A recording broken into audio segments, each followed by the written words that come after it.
Hi, my name is Fiona Koch, and my husband Ian and myself manage property at Macolta in South Australia, which is a grazing and cropping property as well as merino sheep breeding.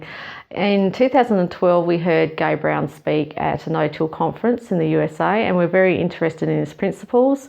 We adopted one where we sowed a multi-species pasture, and that proved to be very successful in weaning merino lambs on that and getting very good health and production figures. Okay, this crop was sown on the 8th of March after a thunderstorm rain. I thought it was a bit crazy sowing on the 8th of March, but it has managed to hang on. We used a guano natural fertiliser in here for phosphorus and with no nitrogen, which I think has really helped over the dry period. And we've had a really good take of pretty much everything that was in here. You can see we have some forage brassica, we have lupins, we've got some chicory over here, barley, I think these are mung beans, we have some faba beans, and there's barley, oats and wheat, and also natural ryegrass in here. And we just introduced our sour rams here 2 days ago.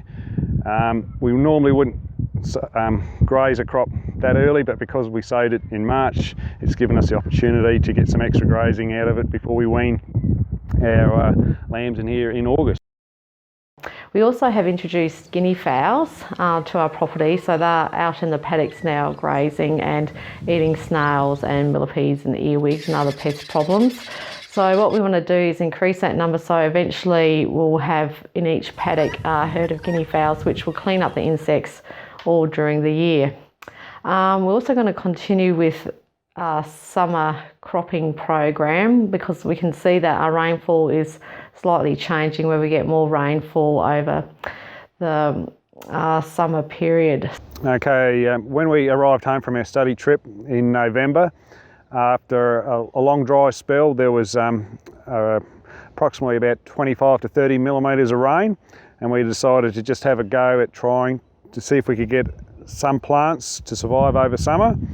And as you can see, we've got some lunch radish, we have a few sunflowers, and we have some millet that survived over our long summer.